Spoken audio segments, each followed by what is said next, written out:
On tourne à gauche ici? C'est la D27. Non, on tourne à droite. Ce sera à gauche, dans 1,5 km. Pas facile de se repérer sur les routes départementales de Provence, surtout quand on est américain. C'est vraiment une chasse au trésor. Pour visiter la France, Robert et Joël ont décidé de sillonner le pays, hors des sentiers battus, à la découverte de villages d'exception. C'est incroyable. Chacun de vos villages est un trésor. Chaque village est fantastique. Avoir cette chance de les découvrir, c'est tout simplement merveilleux.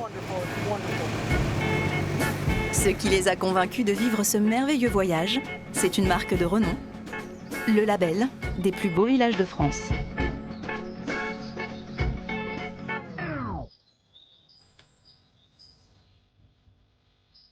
Ces 10 dernières années, les labels touristiques se sont multipliés. Il en existe plus d'une vingtaine. Mais parmi eux, les plus beaux villages de France tiennent le haut du pavé. Chaque année sur ce seul nom, 35 millions de visiteurs se déplacent pour découvrir les villages de son classement. Quand on va là, on est sûr de passer. Merci. C'est une structure privée qui le délivre. Composée d'élus et d'experts, l'Association des plus beaux villages fait la pluie et le beau temps sur les campagnes françaises depuis 35 ans. La rigueur est toujours rigueur. Pour assurer la qualité de son label, l'association met la barre très haut. Sur les 36 000 communes françaises, 6 000 répondent aux critères pour se porter candidate au label. Mais seulement 156 arborent le précieux panneau à l'entrée de leur commune. Alors comment entre-t-on dans le cercle très prestigieux des plus beaux villages de France? Jusqu'où sont prêtes à aller les communes pour décrocher le label ou simplement pour le conserver? L'église a été rénovée, toute la toiture a été refaite l'année dernière. Cette maison là-bas a été entièrement rénovée. Vous n'êtes jamais découragé? Jamais, jamais. Une fois obtenu, ce label ne présente-t-il que des avantages? On a trop de monde, c'est excessif. Comment vit-on après l'avoir perdu?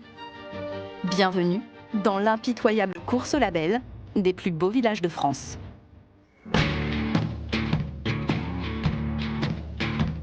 Chaque année, une petite dizaine de villages se portent candidats pour tenter d'entrer au prestigieux classement des plus beaux villages de France. En moyenne, seule une demande sur 5 aboutit. L'homme qui les passe au crible, c'est Pascal, délégué général et rapporteur technique de l'association.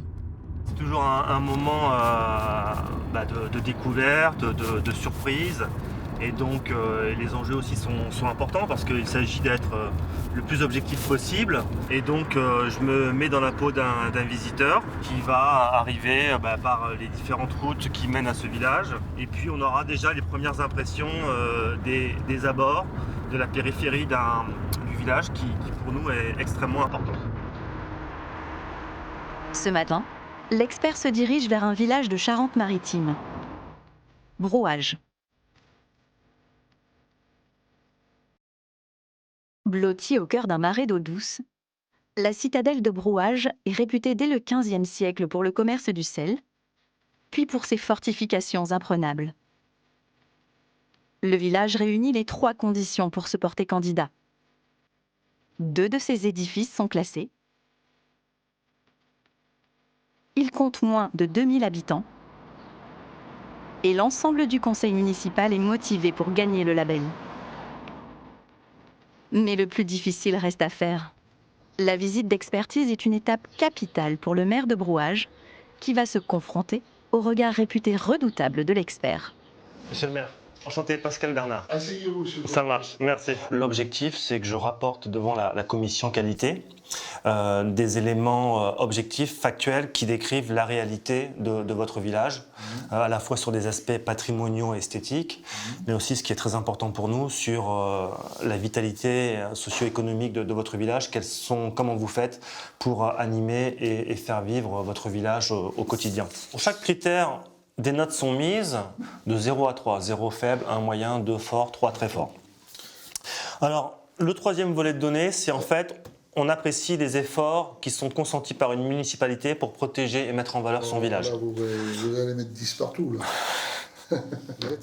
Un maire très sûr de lui. Pour avoir le droit de passer l'examen, Jean-Marie Petit a déjà dû débourser plus de 1 100 €.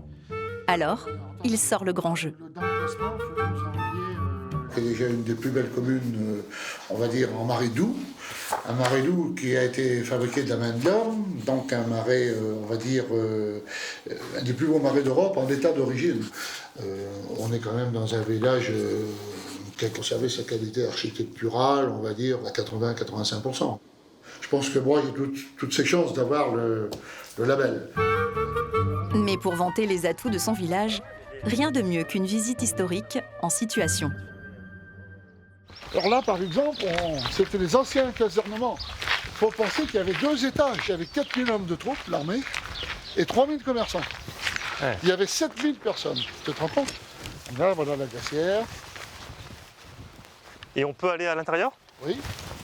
À nos risques et périls. Voilà. Ah, c'est comme Venise, voir broyer et mourir, quoi. Non, j'irai pas jusque-là, mais c'est un très beau village, oui. Selon le maire, le village est irréprochable. Mais Pascal ne s'en laisse pas compter. Ici, l'alignement des maisons lui pose problème. Est-ce qu'elle date de quand? Parce que là, elle a été réhabilitée il n'y a pas longtemps, l'enduit a été refait. Ce qui ne va pas sur celle-ci, c'est qu'elle ne respecte pas l'implantation qui devrait être à l'alignement de limite de parcelles. Si, par l'autre bord, elle a une rue encore. Elles sont toutes un angle de rue, remarquez. Là, elle est sur l'autre rue là-bas, la rue Champlain. Monsieur le maire, c'est dur d'entendre des petites critiques de la part de l'expert. Pas du tout quand elles sont justifiées. Quand elles sont pas justifiées, oui, ça me dérange beaucoup. Autrement, non. Moi, je suis preneur de toutes les remarques. Hein. Nul n'est parfait, la preuve. Il y a des petits trucs à revoir, mais je pense que moi, je mérite ce label. Je le répéterai autant qu'il faudra, parce que si moi, je n'ai pas de label, je pense qu'il y a beaucoup de villages qui pourraient sauter à la corde. C'est jamais parfait, il y a toujours des erreurs, y compris dans les villages qui sont déjà classés. L'association n'est pas à la recherche de villages parfaits, ça n'existe pas. Il faut simplement qu'un plus beau village de France, c'est une promesse, donc il faut que les villages tiennent cette promesse auprès des visiteurs. Alors que faut-il au juste au village pour tenir cette promesse? Sur les maisons, surtout pas de store en PVC, plutôt des volets en bois. Sur les toits, pas de tôle, mais des tuiles ou de l'ardoise. Des couleurs de façade homogènes, des aires de stationnement dispersées. Au total, 27 critères, notés par l'expert pour juger de la mise en valeur du patrimoine et de l'architecture du village. Le tout soumis au vote d'un jury.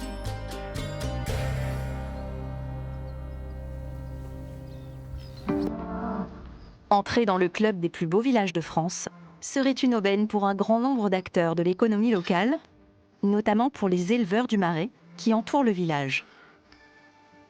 Un afflux de touristes pourrait leur permettre de sauver leur activité.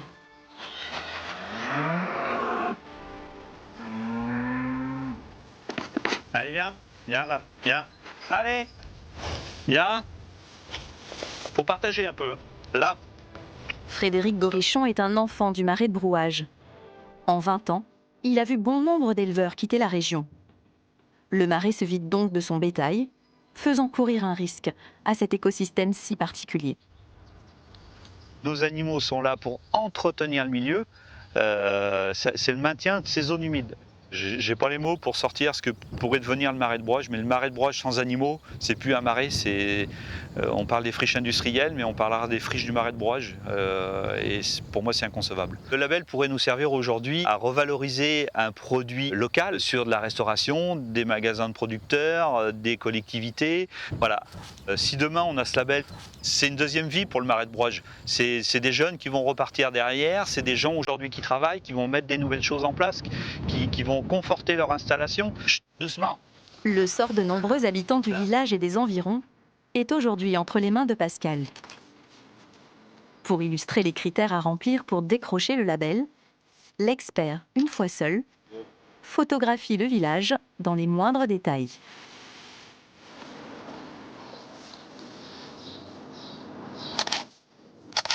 Ces herbes folles, ça fait partie de ce que vous recherchez? On essaye d'inciter les communes à davantage de sobriété, davantage de simplicité, et notamment on leur demande de plus en plus de laisser la flore spontanée s'exprimer au lieu d'installer des jardinières qui sont accrochées ou suspendues. Mais sur les maisons des particuliers, difficile d'imposer un style traditionnel. Alors là, par exemple, j'ai photographié cette façade. Donc c'est typiquement une façade qui n'a pas été, qui a été fortement transformée et qui n'a pas été réhabilitée dans les règles de l'art. Alors rapidement, ce qui ne convient pas, c'est qu'il y a une gouttière en plastique qui devrait être normalement en zinc. Et puis vous avez en plus ce type d'enduit, de crépi écrasé, qui ne correspond pas non plus à un enduit traditionnel qu'il faudrait avoir sur un habitat ancien. L'enjeu n'est pas de figer un village, n'est pas d'empêcher les gens de vivre, mais de respecter un certain nombre de règles qui permettent de protéger et de mettre en valeur ce qui fait le charme et l'émotion de ces lieux-là. Alors, charmé, ému, sur le bilan de sa journée à Brouage, le rapporteur technique fait des mystères. Moi, je n'ai plus le pouvoir. Là, j'ai terminé mon travail de reportage photographique, donc rendez-vous fin juin. Si Brouage est élu, la commune devra s'acquitter d'une participation de 3 € par an et par habitant. Cet argent permet à l'association de vivre. Une aventure qui a commencé il y a 35 ans. C'est ici, au cœur de la Corrèze, à Collonges-la-Rouge, qu'est née l'association des plus beaux villages de France.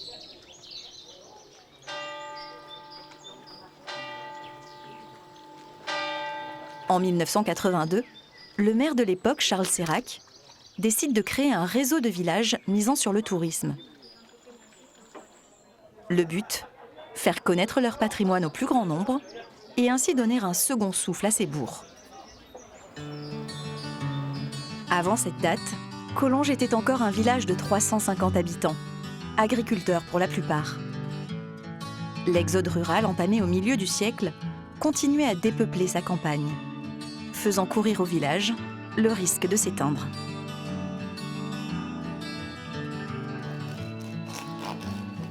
François Seyrac est le fils du fondateur de l'association.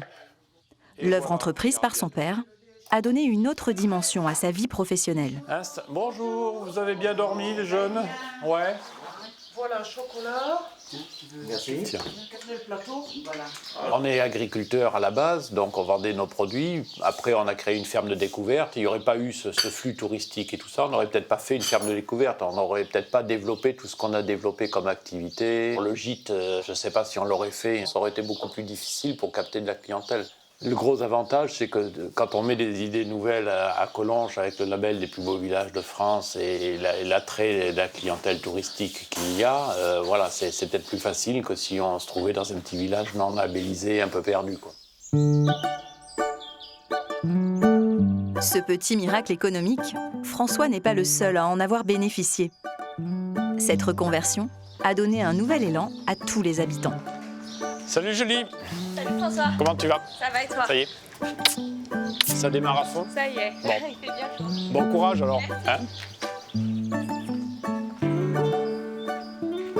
Depuis les plus beaux villages de France, ça a permis que ces maisons qui étaient autrefois des fermes, les ateliers artisanaux, continuent à vivre, soient entretenus. Et maintenant, ce sont des ateliers, des boutiques de souvenirs, des marchands de glace, des crêperies, tout ça. Bon, le tourisme fait que le village vit. Avec 700 000 visiteurs par an, Collonges est devenu le village le plus visité de la région. L'esprit visionnaire du père de François veille toujours sur les ruelles de grès rouge.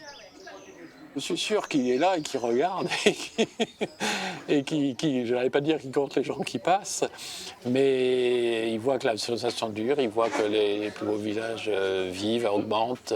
Voilà, il est là. Si le modèle perdure, c'est que le label reste un sésame. Le décrocher aurait des effets immédiats sur la fréquentation touristique. Un tiers de visiteurs en plus dès la première année, c'est la promesse.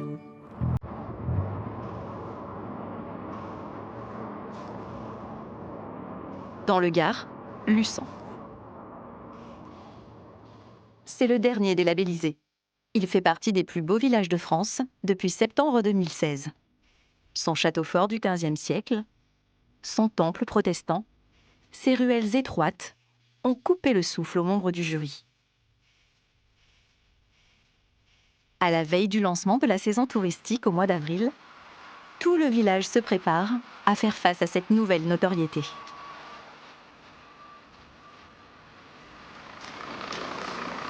Bonjour. Bonjour. Vous allez bien? Ça va, je venais voir un peu comment ça se passait. Ben là, ça se passe, je suis en train de reprofiler le terrain existant pour que ce soir, dans le week-end, les voitures puissent se garer. On pourra, t'es sûr qu'on pourra oui, ce week-end jusqu'à la limite, du candélabre. Voilà. Jean-Marc François, le maire du village, a essayé de penser à tout, notamment en termes d'accueil des visiteurs. Ce parking que vous voyez va nous permettre d'organiser la mise en place de 80 voitures, d'un bus. Donc ça va permettre à une population importante, beaucoup plus importante, de visiter le village sans perturber la circulation en haut. Alors que il y a une quinzaine d'années, évidemment, les quelques voitures qui venaient n'avaient pas de peine à trouver de la place. Là, on est très content que ces travaux aient pu être menés avant la grande saison touristique, c'est important.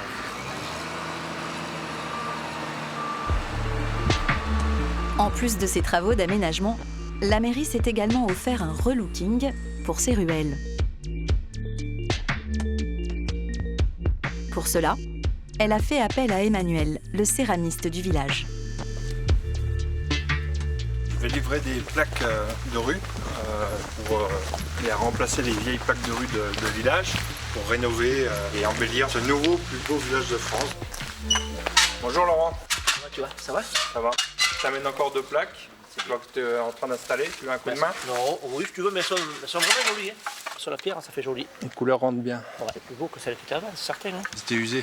Ah ouais. On est sur un beau travail de A à Z là. Hein. On a le rendu final en situation. On n'est jamais sûr jusqu'au dernier moment que ça plaise. Les couleurs que tu as fait rendent bien. Voilà, on a travaillé les couleurs, on a travaillé que ça soit tout support. 40 nouvelles plaques d'une valeur totale de 1 500 € ont été commandées à cet artisan. Ça fait pas longtemps que je suis dans le village, donc c'est vrai que je veux participer à la rénovation, à être inclus dans le projet, c'est super. On attend le soleil, on attend de la foule qui va remplir nos restaurants, nos boutiques, regarder le travail de tous les artistes du coin. On sera là de 8h à plus d'heures. On sera ouvert, on sera disponible et voilà. Les retombées du label vont-elles être à la hauteur de leurs espérances ?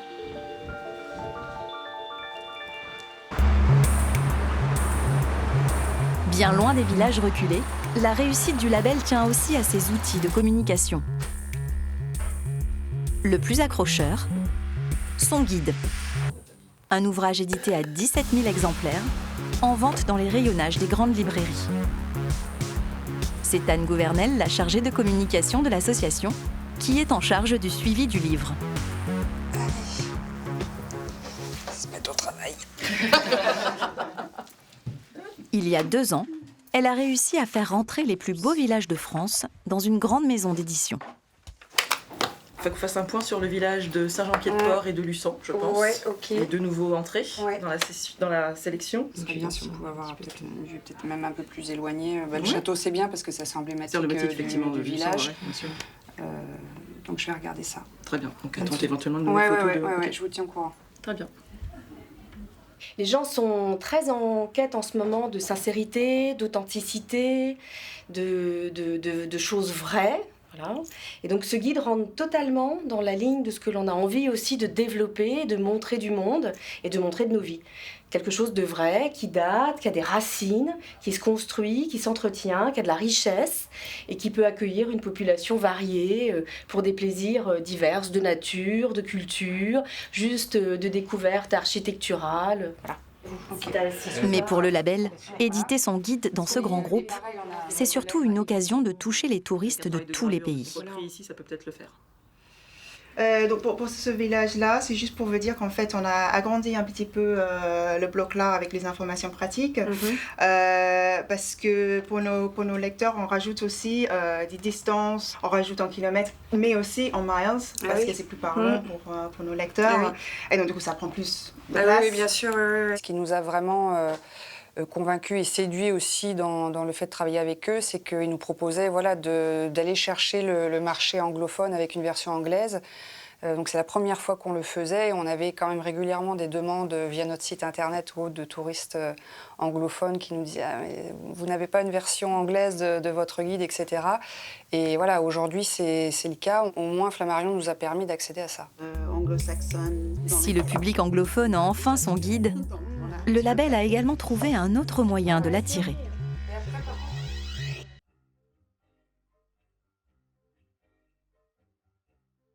Depuis quelques années, l'association organise des circuits et des séjours dans ces villages. Pour cela, elle s'associe à des initiatives originales. Le rallye en 2 chevaux en est une. Les participants parcourent la France de Paris à Cannes à travers une vingtaine de villages labellisés. Aujourd'hui, l'étape, c'est les Baux-de-Provence. Cécile, ça va? Ça va. Ouais, super bien. Avec ce type de circuit, Cécile, chargée de développement de l'association, a trouvé un moyen de faire rester les visiteurs dans les villages. Les étapes se sont bien passées. Ouais, les étapes se sont super bien passées et là c'est top, c'est la Provence. Ouais. Ok, super. Donc voilà, c'est une belle étape aujourd'hui. Ils sont contents? Ouais, ils sont ravis. Enfin, tu verras. Hein. Son projet nous a semblé intéressant parce qu'il y avait vraiment des retombées économiques pour les villages, puisque la plupart du temps, ils logent et ils mangent dans les villages. Donc ils prennent le temps de séjourner, de visiter les villages.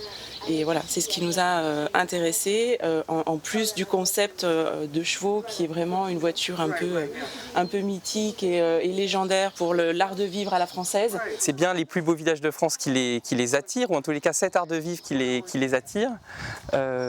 Et cette aventure un peu unique de pouvoir relier ces différents villages en 2 chevaux. Pour ce circuit de 8 jours, les participants déboursent quand même 4 800 €. Ce prix comprend des visites guidées dans certains villages, l'hébergement dans des hôtels haut de gamme et la découverte de la gastronomie locale. Tout le monde est aux petits soins pour ces touristes privilégiés. Du saucisson? Vous en avez au taureau et au porc. Je vais essayer celui-là, merci. C'est de l'aubergine et du fromage de chèvre.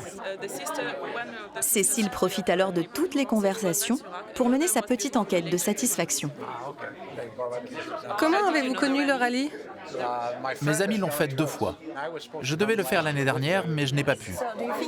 Et est-ce que vous pensez que vous auriez pu trouver tous les villages que vous traversez sans l'association?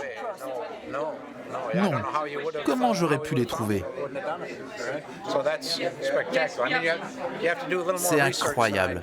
Ils font les recherches à ma place.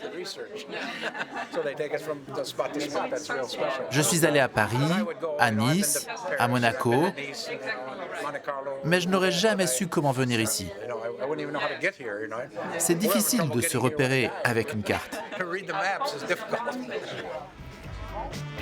La dégustation s'achève par une photographie de groupe qui fera l'objet d'un article dans le journal local. Ça n'a l'air de rien, mais une photo comme celle-là entraînera un afflux immédiat de visiteurs.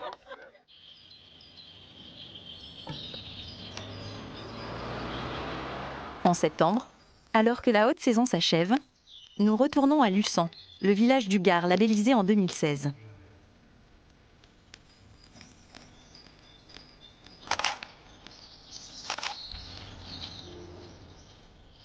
Du haut du chemin de ronde du château, Jean-Marc François le maire a une vue imprenable sur l'entrée de sa commune.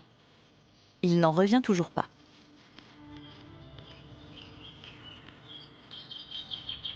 On passait avant au pied du village en se disant tiens, il y a un beau village sur la colline. Les gens n'avaient pas l'idée de monter dans le village. Maintenant, soit ils ont vraiment le guide entre les mains et ils montent directement, soit ils ont effectivement la curiosité de venir voir parce qu'ils voient tout simplement le panneau. Cette obtention du label nous a permis vraiment d'avoir une modification de la fréquentation qui va donc évidemment dans le bon sens pour refaire revivre l'économie locale. En quelques mois, la fréquentation a fait un bond de 30%. Dans les restaurants et les hôtels du village, c'est l'heure du bilan.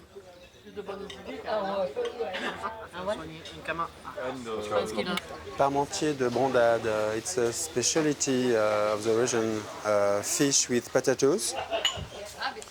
Bonjour Bruno, comment allez-vous? Bien, ça va, ça va. Dans cette auberge, les patrons ont même été pris de court par cette soudaine affluence. Arrivée massive de clients, on va dire en début de service, donc voilà toute une organisation quoi, qui est un petit peu chamboulée. Et puis sur la durée, il n'y a pas eu d'interruption par rapport à l'année dernière où on a eu quelques services un peu plus calmes. Voilà, là c'était en flux tendu, permanent. On ne peut pas faire non-stop non plus en restauration. Mais c'est vrai qu'il y a une demande. Du coup, c'est une frustration et pour nous et pour les touristes. Et pour les touristes voilà, qui n'ont pas pu déjeuner notamment. Se restaurer sur le village, donc ça c'est un peu dommage. Pour ne pas avoir à refuser de clients, les patrons de l'auberge pensent embaucher du personnel dès la saison prochaine. Jean-Marc François ne cache pas sa joie. C'est pour ça qu'on se fait élire comme maire, c'est pour développer ou maintenir au moins notre village. J'étais très content de ce résultat, puisqu'en fait c'est évidemment le but de cette labellisation, développer les commerces existants et éventuellement de voir s'en créer d'autres. Bonjour messieurs, dames. À Luçan, le cercle vertueux semble bien engagé. Et le maire est déjà sollicité par des entrepreneurs qui veulent profiter de cette manne touristique. Salut, ça va? Bonjour Cathy. Alors c'est là qu'on va avoir ce nouveau commerce dans Luçan. Mais écoute, on est en train de réfléchir, là, notamment comment installer une terrasse, est-ce qu'on modifie un petit peu la façade. L'emplacement est bon, à l'entrée, à la sortie du village. Et puis après, voir pour l'aménagement extérieur, ça nous permettra d'avoir quelques tables dehors, bien agréables l'été. Voilà, donc là, c'est la maison. Cathy et son père souhaitent monter un commerce de glaces et de crêpes. Ils sont originaires de Luçan et leur maison de famille pourrait ainsi s'offrir une deuxième vie. Voilà, donc on arrive à la pièce là où habitaient mes parents, hein. C'est leur cuisine. Et c'était là aussi, quand on avait la boucherie qui était à côté, qu'on faisait les charcuteries. Parce que c'était un endroit qui est un peu plus frais, tu vois, il y avait la cheminée. Voilà, il est vraiment dans son jus. Comment tu penses organiser ta pièce là? Puisqu'en fait, c'est là où tu vas préparer les glaces, etc. C'est là où je vais préparer et servir au comptoir. On va avoir un plan de travail, donc avec des congélateurs qui seront en présentation aussi. Comme ça, les gens voient les différents parfums, s'ils préfèrent des glaces emballées ou en cornet. Cathy, secrétaire de profession, a suivi des formations avant de se lancer. Son changement de vie a été longuement réfléchi. Super. On sait que de toute manière, les touristes, il y en a. On a vu que cette année, ça a quand même bien augmenté. Donc, normalement, ça devrait pouvoir s'enclencher correctement à partir du mois d'avril. C'est bien, parce que sinon, il fallait aller travailler en ville. Donc, si elle peut travailler à Luçan, c'est quand même toujours mieux. Motivé. Le but de base de nos labels, hein. Voilà. C'est quand même que pour attirer du tourisme, c'est vrai, mais attirer du tourisme, c'est pour que vive le village.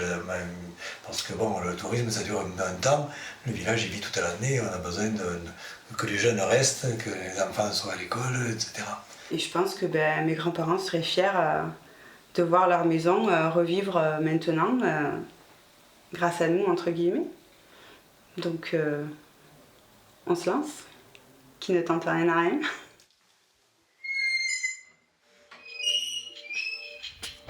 À l'échelle de Luçan, l'afflux touristique et ses défis symbolisent le renouveau du village. Mais pour les stars du label, envahies par les touristes une bonne partie de l'année, le revers de médaille est parfois lourd à assumer.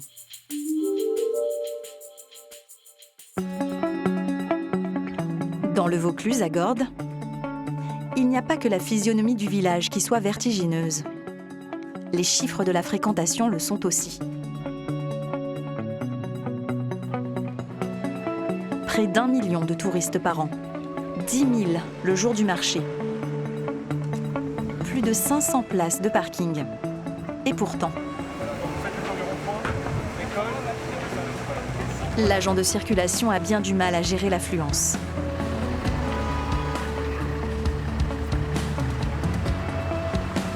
Aux heures de pointe, le monument aux morts a des airs de rond-point des Champs-Élysées.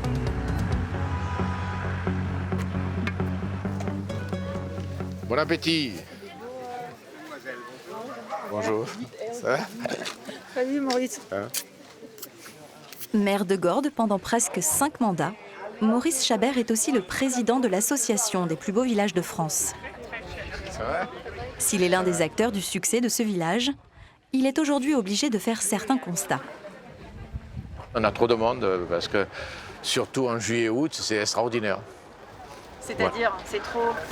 On arrive jusqu'à avoir entre 8 et 10 000 personnes. C'est excessif. C'est difficilement gérable compte tenu que nous sommes un village perché. Donc pour un village perché, il faut trouver des parkings. On ne peut pas faire des parkings, uniquement des parkings, parce qu'il faut aussi que ces parkings n'abîment pas le village. Donc peut-être un jour, il faudra faire un parking souterrain, on ne sait pas. Mais ce que l'on sait en revanche, c'est qu'il ne faut pas se risquer à interroger le président de l'association sur les effets de cette foule. Ça risque pas de nuire au label finalement, parce qu'on s'attend à trouver quand même un village tranquille. Ce village est tranquille par rapport au métro. Fin de la conversation. Il ne faudrait tout de même pas effrayer les investisseurs. En effet, à Gordes, les agences immobilières sont presque aussi nombreuses que les échoppes de souvenirs. Ici, les propriétés se vendent comme des petits pains. Pascal Dano est un de ces marchands de biens heureux. On a une maison de village typique qui est vraiment au cœur de village. C'est une maison qui fait à peu près dans les 170 mètres carrés, qui est composée de 4 chambres, 4 salles de bain, un salon, une cuisine classique. C'est une maison qu'on retrouve sur le marché autour du million. Alors c'est vrai que ça pourrait sembler peut-être un petit peu cher pour ce type de maison, mais néanmoins, la vraie différence, et ce qui fait vraiment son prix aujourd'hui, c'est cette vue incroyable, le fait d'avoir une piscine, et encore une fois, le fait de pouvoir aller au marché à pied, prendre un petit café à pied, aller au restaurant à pied. Plus de la moitié de sa clientèle est étrangère. Et il n'y a pas que la beauté des propriétés qui l'attire ici. C'est vrai que si vous avez de l'argent à investir, par sécurité, vous allez plutôt vous rapprocher de villages comme Gordes, qui sont encore une fois des villages où vous avez une garantie de tourisme, peut-être plus que dans d'autres villages où c'est un petit peu moins réputé. Le label nous apporte ce petit plus qui fait la différence au niveau de la communication à l'international. Et beaucoup de gens voyagent aussi pour visiter les plus beaux villages de France. C'est ça le plus. À Gordes, les prix sont 30% plus élevés que dans un village voisin non labellisé. Une spéculation qui ne fait pas vraiment rougir l'agent immobilier.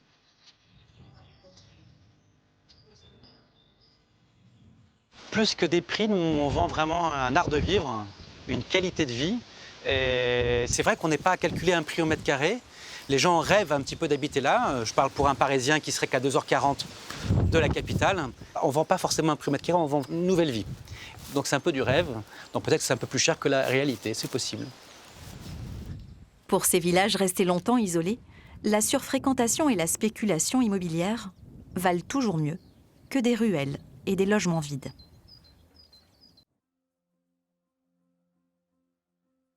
Assumer ce genre de contraintes, certains villages en seraient ravis. C'est le cas de Brouage, le village audité par Pascal il y a quelques mois. Le sort de ce candidat va se jouer aujourd'hui à 500 km de chez lui, à Au-Largue dans l'Hérault. L'un des 156 plus beaux villages de France, choisi par l'association pour y tenir sa réunion. Les 24 membres de la commission qualité sont au rendez-vous. Ça y est, là, tout le monde est arrivé, c'est le petit moment de convivialité avant de travailler tout l'après-midi. Les enjeux sont importants pour Brouage. Pascal, le rapporteur technique, révise sa présentation avant de commencer. Vous êtes stressé là, avant chaque présentation? Je suis concentré. Pourquoi? Parce que en fait, les présentations sont très synthétiques, donc il faut essayer de bien présenter les villages, dire à la fois ce qui est positif, mais également ce qui est négatif. Donc essayer de ne rien oublier. Et en même temps, les photos parlent souvent d'elles-mêmes, c'est-à-dire ce que je ne dis pas, les membres de la commission le perçoivent. Composé d'élus, membres de l'association, ce jury se réunit 2 fois par an. Vous savez qu'aujourd'hui, nous allons expertiser 2 nouveaux villages qui sont candidats. Et vous savez qu'en principe, c'est un village sur 5, un village sur 6. Forcément, il ne peut y avoir que des villages extraordinaires. Il faut continuer dans cette voie. Ok. Vous êtes prêts ? Donc le village candidat de Brouage, en Charente-Maritime. En vue aérienne, voilà ce que donne Brouage. Donc, alors, nous arrivons par le nord. Et un des premiers éléments, c'est l'aire de stationnement. Donc je déroule les photos, des interventions plus ou moins réussies, des enduits, ça c'était un enduit en surépaisseur, un enduit assez rigide. Donc vous voyez, il y a quand même des éléments plutôt simples, plutôt modestement ornés. Quelques jardinières inutiles à l'entrée gauche de la porte. Alors il y a différents commerces, parfois certains commerçants dont on pourrait espérer qu'ils soient un peu plus vigilants sur leur mobilier, leur terrasse. Alors ça, j'ai mis que c'était une bonne pratique parce que c'était un enduit taloché, les volets étaient peints et puis l'enseigne était également plutôt bien faite. Donc ça pourrait être un modèle pour d'autres enseignes qui sont moins bien réalisées. Pour être classé, Brouage va devoir séduire les 2/3 de cette assemblée. Les débats restent confidentiels. 3 heures plus tard, le verdict tombe enfin.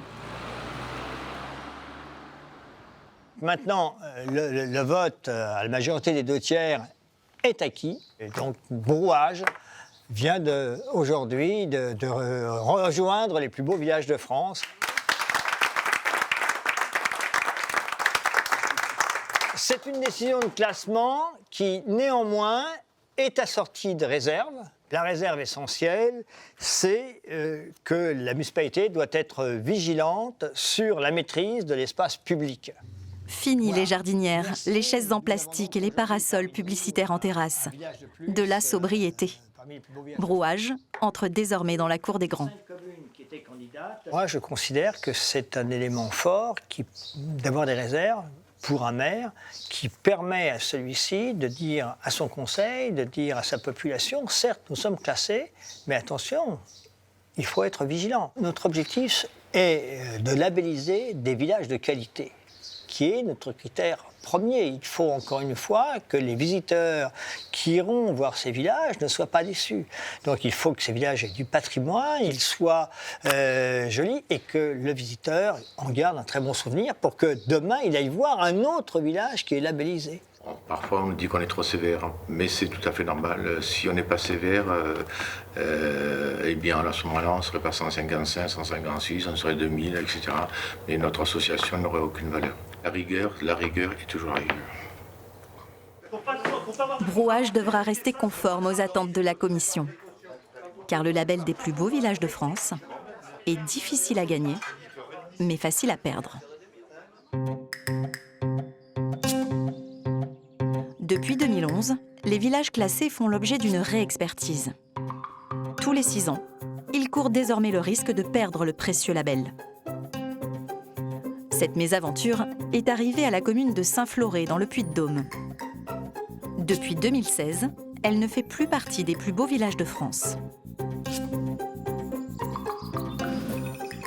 Le bâtiment en ruine, là, il va falloir qu'on le rénove et qu'on le sécurise surtout. C'est ça le plus important, parce qu'avant que ça tombe de trop. Héritière d'une commune qui, depuis son entrée dans le label en 1999, a manqué de rigueur, Il faut nettoyer là déjà. Maggie Lagarde, la maire de Saint-Floré, vit cette décision comme une injustice.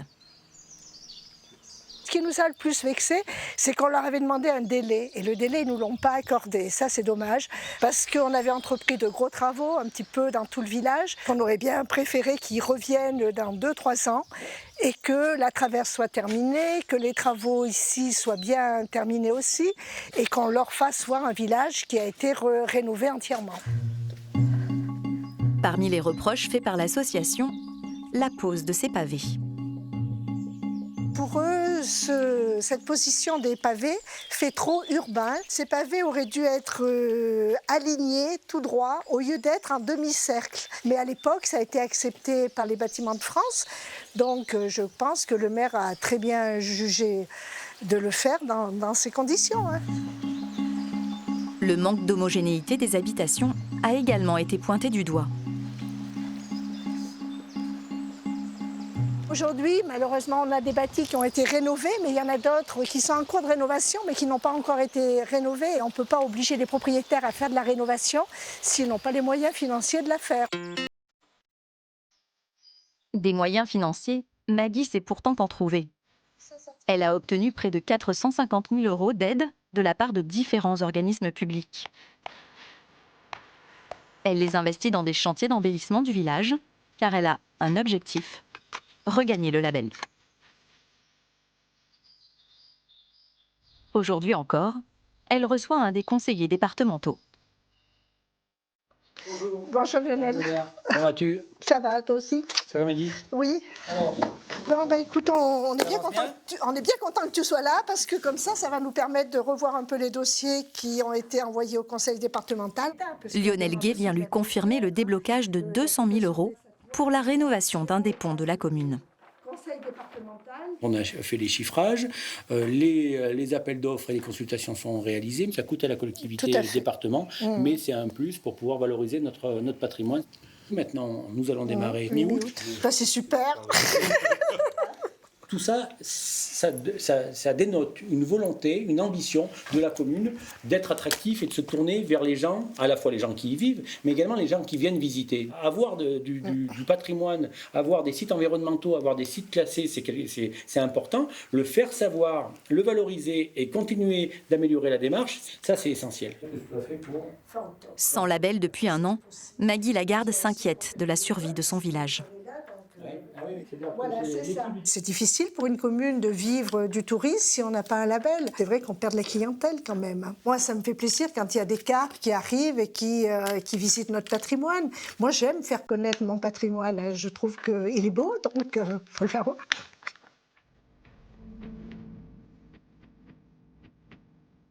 Pour Saint-Florey, regagner sa place parmi les plus beaux villages de France est une priorité. Un choix que ne font pas tous les maires. En Ariège, Saint-Lizier a fait partie des plus beaux villages de France pendant plus de 20 ans.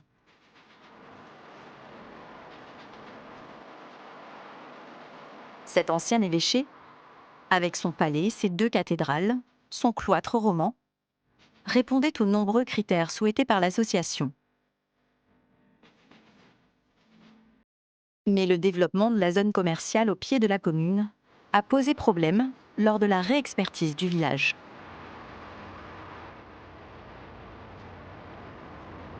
C'est ici qu'est venu donc le chargé de mission en septembre 2012 et c'est de là qu'il a pu observer effectivement cette fameuse zone et commerciale et pavillonnaire, ce mélange qui n'est pas des plus heureux, il faut en convenir. À cette époque, s'il ne veut pas perdre son label, le village doit réussir à dissimuler au maximum la zone commerciale.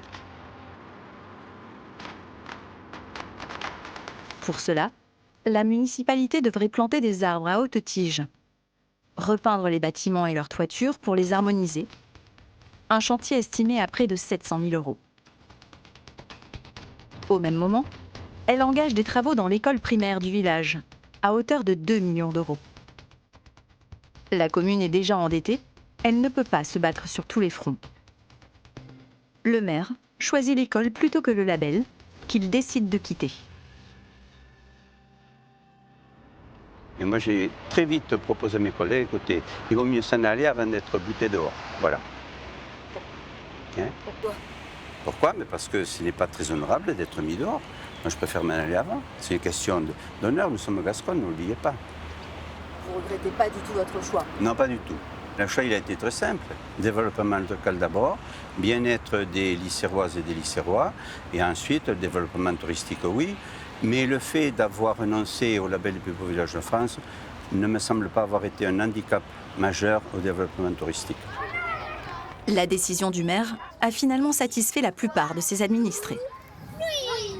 Bonjour. Vous êtes content de l'école? Oui. Des ateliers? Oui, Bon. elle est trop bien. Pourquoi? Parce qu'il y a plus de place. Aussi, on peut faire beaucoup de sport avec les terrains.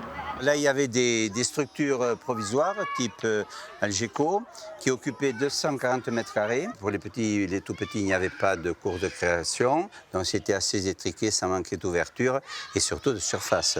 Aujourd'hui, que ce soit les enseignants, les enfants, le personnel, travaillent dans de meilleures conditions. Et après, le soir, on va faire... Très peu de mères ont osé faire le choix de quitter la puissante association. Si puissante qu'aujourd'hui elle fait des émules dans le monde entier.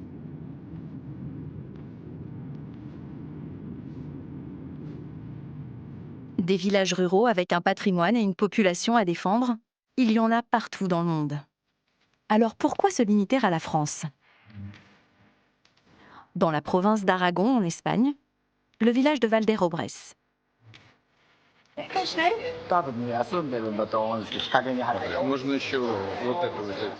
Dans cette foule aux nationalités hétéroclites, il n'y a pas de touristes, mais des élus et des experts, des représentants d'associations de plus beaux villages étrangers. Regroupés en fédérations, ils se rencontrent chaque année dans un pays membre. Cette année, ce sont les Espagnols qui reçoivent. Ce qui m'a le plus surpris la première fois que je suis venu à Valderobrés, c'est l'entrée du pont. Je suis vraiment resté bouche bée. Je me suis tout de suite dit qu'il pouvait faire partie des 13 premiers plus beaux villages de l'association.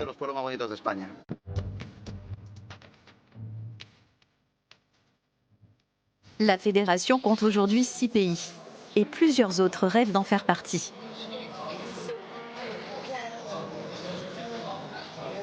Un succès dont Pascal, le monsieur expertise français, ne se plaint pas. À l'association des plus beaux villages de France, ça apporte de la visibilité supplémentaire, mais l'idée aussi c'est d'aider d'autres réseaux à se créer, parce que nous estimons qu'il y a plein de plus beaux villages dans plein de pays et qu'on n'a pas vocation à garder ce concept pour nous. Et au fur et à mesure, la fédération se construit et l'idée c'est d'échanger la visibilité entre chacun des réseaux. Cette visibilité, c'est une source de touristes étrangers en plus dans les plus beaux villages. Et cette année, Pascal s'intéresse tout particulièrement aux représentants d'un pays qui pourrait bientôt rentrer dans la fédération et qui représente un marché gigantesque. Est-ce que tu peux lui demander qu'est-ce qu'il pense alors des villages d'Espagne que l'on a visités, qui sont plus gros? Yang Wang, propriétaire d'un hôtel de luxe de Pékin, est venu observer le fonctionnement des labels européens. Ici, beaucoup d'histoires et beaucoup d'éléments. Mais il préfère les villages français. Cet homme d'affaires chinois est issu d'une famille d'antiquaires, dont la plupart des collections ont été détruites pendant la Révolution culturelle. On peut voir les vestiges du château. Ouais, c'est magnifique. On voit un paysage splendide d'ici.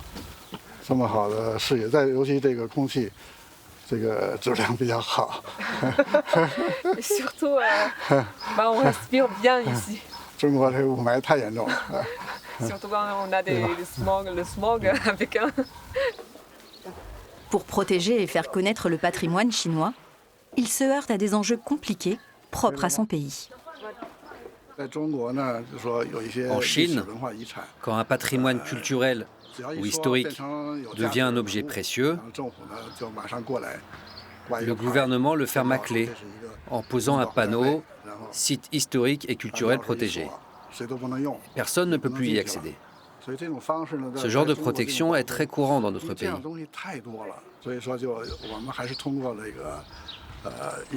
Après avoir discuté avec l'association des plus beaux villages de France, nous trouvons que leur idée est très utile. Il y a encore des gens qui vivent ou travaillent à l'intérieur de ces bâtiments. Le patrimoine est donc plutôt un site historique, dynamique et vivant. C'est une révélation très importante pour nous.